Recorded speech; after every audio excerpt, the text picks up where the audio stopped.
Welcome to Mathological partial differential ইকুয়েশনের class 2 আজকে। স্বাধীন চলক, অধীন চলক কি সেটা আমরা দেখে নিই আজকে এখন। স্বাধীন চলক এবং অধীন চলক।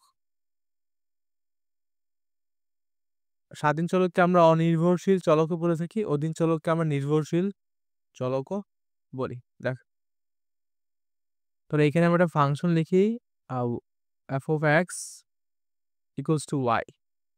এইখানে আমাদের x-টা কিন্তু স্বাধীন চলক, ঠিক আছে, এবং y-টা হচ্ছে আমাদের অধীন চলক। এর অর্থ কি দাঁড়ায়? এর অর্থ হচ্ছে f of x পুরাটা কিন্তু আসলে অধীন। ওকে, সো এইটি আসলে স্বাধীন এবং অধীন। x এর স্বাধীন চলক, x এর মান পরিবর্তন করাতে কিন্তু y এর মানটা পরিবর্তন হবে। x এর মান কিন্তু আমি স্বাধীনভাবে পরিবর্তন করতে পারবো। তো x টা এখানে স্বাধীন চলক, y টা হচ্ছে আমাদের এখানে অধীন চলক। কিন্তু পার্শিয়াল ডিফারেনশিয়ালের কনটেক্সটে আমরা স্বাধীন চলক, অধীন চলক কাকে বলবো? আমাদের অন্তরজ নিয়ে এসে আমরা dy/dx, এইখানে কিন্তু এই অন্তরজের বেলায় যার সাপেক্ষে অন্তরীকরণ করা হয়, এখানে x রয়েছে নিচে, x এর সাপেক্ষে অন্তরীকরণ করা হচ্ছে। তো এই x টাকে বলা হবে হচ্ছে আমাদের স্বাধীন চলক। ওকে, এবং যাকে অন্তরীকরণ করা হয়, অর্থাৎ এখানে কিন্তু y টাকে অন্তরীকরণ করা হচ্ছে, y টাকে আমরা বলি হচ্ছে অধীন চলক। আরেকটা এক্সাম্পল দিই আমি, এইভাবে dz/dt। ওকে, তো এখানে আমাদের স্বাধীন চলক কি হবে? টিটা হচ্ছে স্বাধীন চলক এবং জেডটা আমাদের কি, এখানে জেডটা হচ্ছে অধীন চলক। তো এই জিনিসটা মাথায় ভালো করে ঢুকাই নিই আমরা, যে এই পার্শিয়াল ডিফারেনশিয়ালের কনটেক্সটে আমরা ভালো করে জানবো অন্তরজটা কিন্তু খুবই ইম্পর্টেন্ট। তো অন্তরজের আমরা জানি নিচে যে চলকটা থাকতেছে সেটি হচ্ছে আসলে আমাদের স্বাধীন চলক, এবং উপরে যে চলকটা রয়েছে ওটাই হচ্ছে অধীন চলক। ক্লিয়ার? আচ্ছা, এখন আমরা দেখব অন্তরক সমীকরণ কি।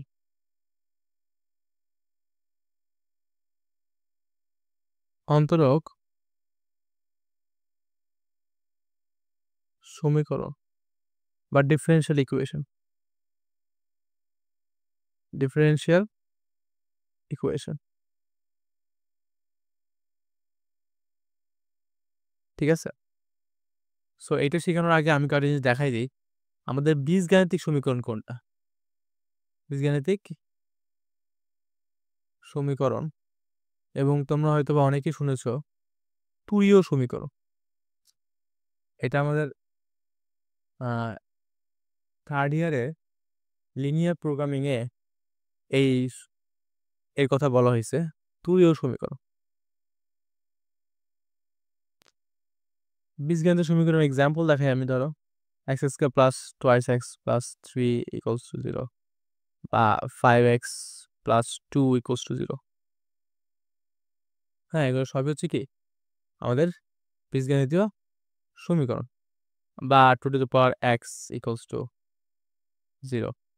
এগুলো কিন্তু কি বীজগাণিতীয় সমীকরণের মধ্যে পড়বে। তুরীয় সমীকরণ কোনগুলো? তুরীয় সমীকরণ আসলে লগ, লন, তারপরে সাইন, কস, ট্রিগোনোমেট্রিক ফাংশনগুলো থাকবে, ঠিক আছে। এরকম তোমরা হয়তো এমন সমীকরণও দেখেছো, x ইকুয়ালস টু 0, বা sine square x plus 2 tan x equals to 0। হ্যাঁ, এগুলোকে বলা হয় কি তুরীয় সমীকরণ। দেখো তো মনে পড়ে কিনা। আর লিনিয়ার প্রোগ্রামিং থার্ড ইয়ারে আমাদের যা নিউমেরিক্যাল অ্যানালাইসিস ছিল, হ্যাঁ সরি, নিউমেরিক্যাল অ্যানালাইসিস আমাদের কিন্তু এই তুরীয় সমীকরণ আমরা সমাধান করতাম।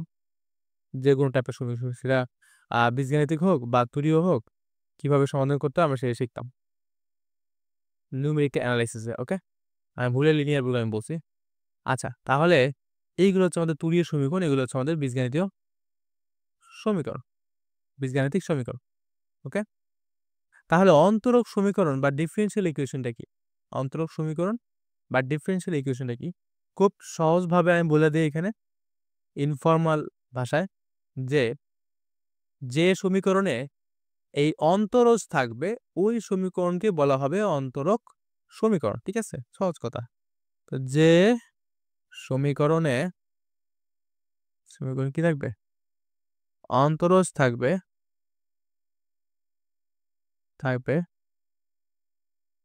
হ্যাঁ, সে সমীকরণকে কি বলবো? সেই সমীকরণকে আমরা আসলে অন্তরক সমীকরণ বলি। অন্তরক সমীকরণ বলি। ওকে? আচ্ছা, এখানে কিন্তু অন্তরজ বলি নাই, অন্তরক। ঠিক আছে? ডিফারেনশিয়াল একটু খেয়াল রাখতে হবে। এখানে কিন্তু অন্তরজ বলতেছি, এখানে কিন্তু অন্তরক। হ্যাঁ? তো যে সমীকরণ অন্তরজ বা অন্তরজে কিন্তু আরেকটা নাম আমরা জানি ভালো করে, সেটা কি? অন্তরক সহক। অন্তরক সহক। তো যে সমীকরণে অন্তরজ থাকে বা অন্তরক সহক থাকবে সেই সমীকরণটাকে আমরা বলবো অন্তরক সমীকরণ। ক্লিয়ার? খুবই সিম্পল। এই জিনিসটা মাথায় রেখে নিই ভালো করে। তো এই অন্তরক সমীকরণ 2 প্রকার। ঠিক আছে? কত প্রকার? অন্তরক সমীকরণ 2 প্রকার। প্রথমত হচ্ছে সাধারণ অন্তরক সমীকরণ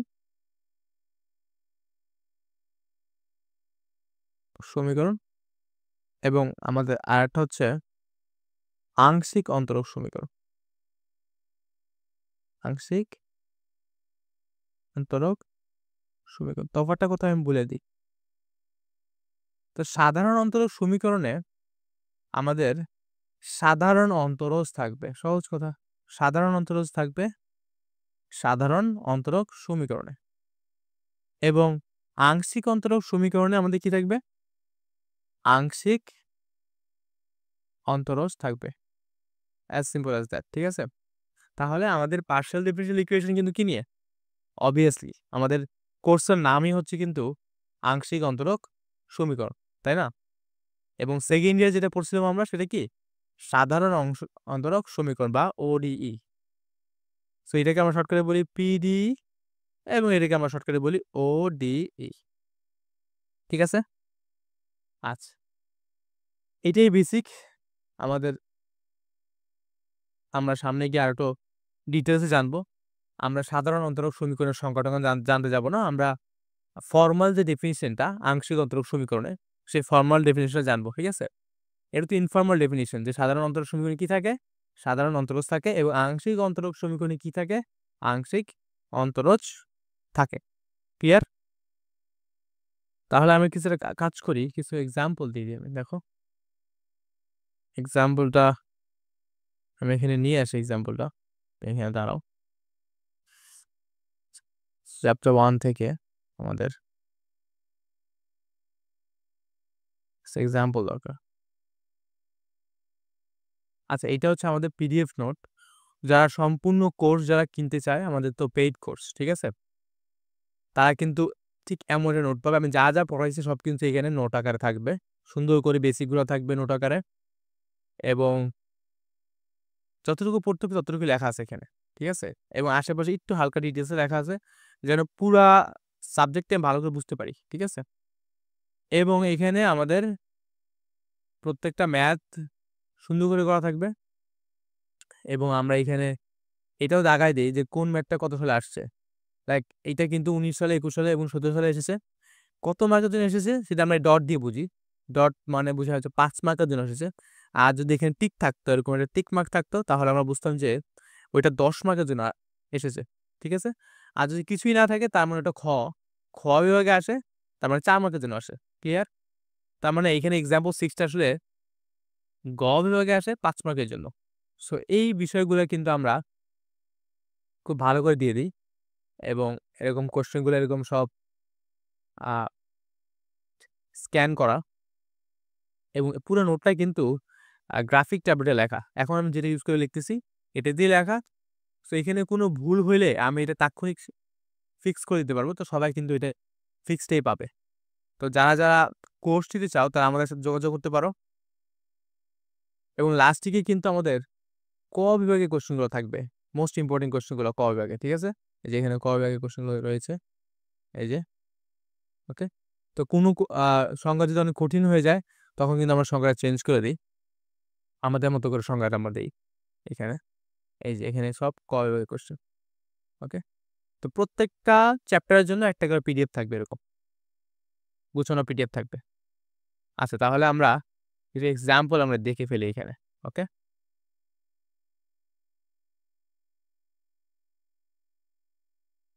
এই যে এখানে কিন্তু অনেকগুলো অন্তরক সমীকরণ রয়েছে, তাই না? এখন দেখো, আমাকে বলতে হবে যে কোনগুলো আমাদের আংশিক আর কোনগুলা সাধারণ অন্তরক সমীকরণ। দেখো, এইখানে কিন্তু একটা অন্তরজ রয়েছে, এই অন্তরজটা কি সাধারণ অন্তরজ, তাহলে এটা কিন্তু সাধারণ অন্তরক সমীকরণ। এটাও সাধারণ অন্তরক সমীকরণ, এটাও সাধারণ অন্তরক সমীকরণ, এবং এটাও সাধারণ অন্তরক সমীকরণ।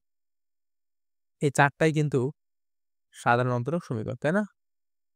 সাধারণ অন্তরক সমীকরণ। কিভাবে বুঝলাম এটা আমি? জাস্ট অন্তরজ দেখে বুঝিয়ে ফেলছি, ঠিক আছে?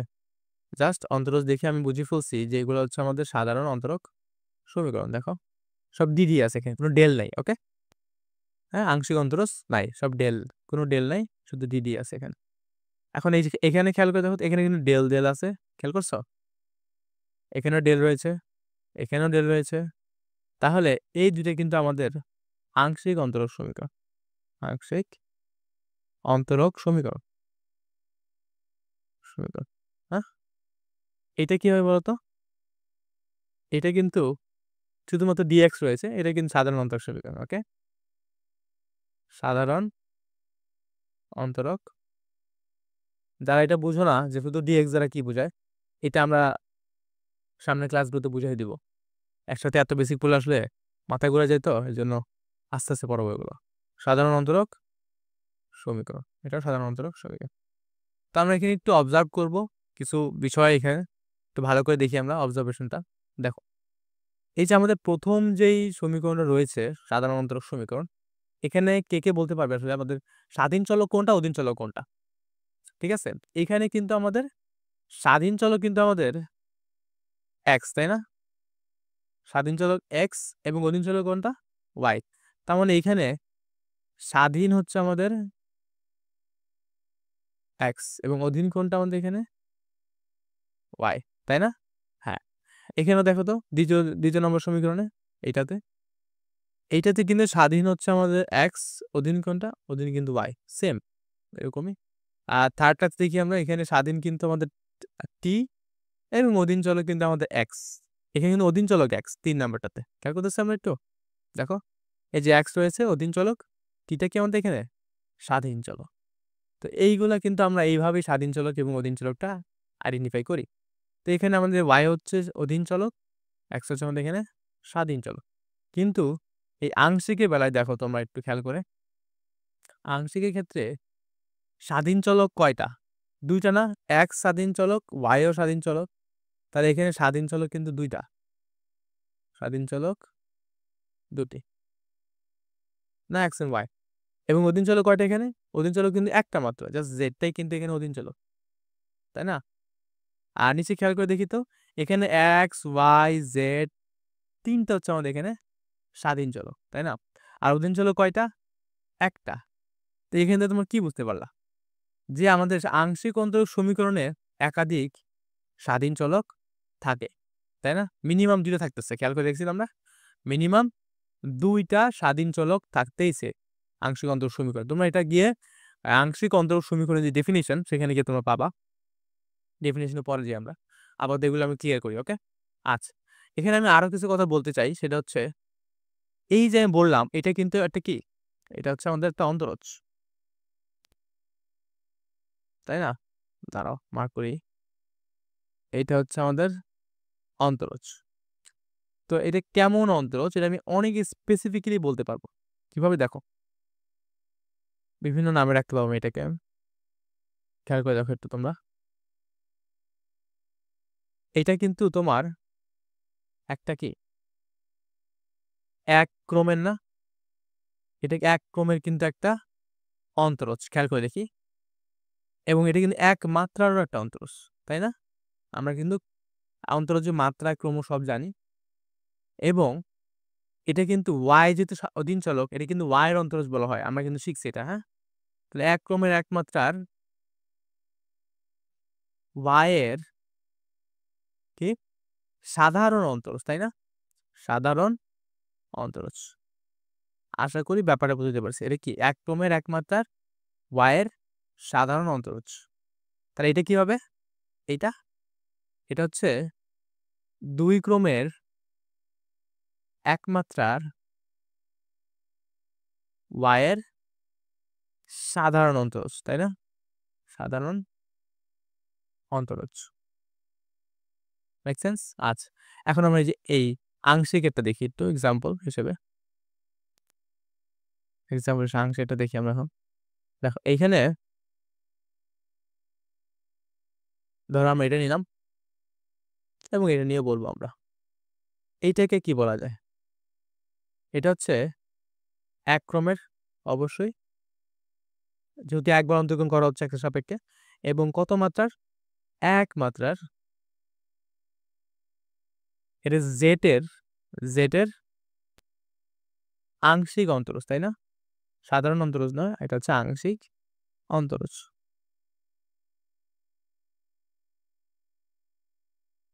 আর এটা কি? এটাও কিন্তু আমাদের এই সেকেন্ডটা কি? এটা কিন্তু এক ক্রমের এক মাত্রার y এর সরি z এর আংশিক অন্তরজ। দেখো তো একটু প্রবলেম হয়েছে না একটা জিনিস? সো এটার নাম সেম হয়ে গেছে না? এটা যে ডিটেইলসে যে নাম, এই অন্তরজের ডিটেইলসে যে নামটা এবং এই অন্তরজের যে ডিটেইলসের নামটা সেম হয়ে গেছে না? সেম হয়ে গেছে। তো এই কারণে আমরা আরো স্পেসিফিক ভাবে বলতে আমরা বলি y এর সাপেক্ষে z এর। যেহেতু এটা y তে আমরা এখানে স্বাধীন চলক, একমাত্রার y এর সাপেক্ষে z এর আংশিক অন্তর সমীকরণ। আর এখানে বলবো আমরা x এর সাপেক্ষে দেখা যায় কিনা দেখো তো। এটা হচ্ছে x এর সাপেক্ষে z এর আংশিক অন্তর সমীকরণ। তাহলে আমি কি বলবো? ডেল z বা ডেল x কি? এক ক্রমের এক মাত্রার x এর সাপেক্ষে z এর আংশিক অন্তর সমীকরণ। আর দ্বিতীয়টা কি হবে? এক ক্রমের এক মাত্রার y এর সাপেক্ষে z এর আংশিক অন্তর সমীকরণ। ডিটেইলসে তো প্রত্যেকটা অন্তরজ আমাকে ভালো করে আইডেন্টিফাই করা শিখতে হবে যে এটা কেমন, এটা কোন ক্যাটাগরির মধ্যে পড়ে। কারণ আমি এগুলো দিয়েই কিন্তু আসলে ম্যাথগুলো আমি বুঝতে পারবো যে কোন সমীকরণ সমাধান করতে কোন ফর্মুলাগুলো ইউজ করব। ঠিক আছে? তো এটা আমি ভালো করে বুঝে নিই। এটাও সেম। এখানে কি হবে? এটা কিন্তু ২ ক্রমের এক মাত্রার x এর সাপেক্ষে u এর এটা কিন্তু u এর আংশিক অন্তরজ সমীকরণ। তো তোমরা এগুলো সবাই প্র্যাকটিস করো। প্র্যাকটিস করে বই থেকে যদি দেখে প্র্যাকটিস করতে পারো এভাবে বলতে পারো তাহলে খুব ভালো হয়।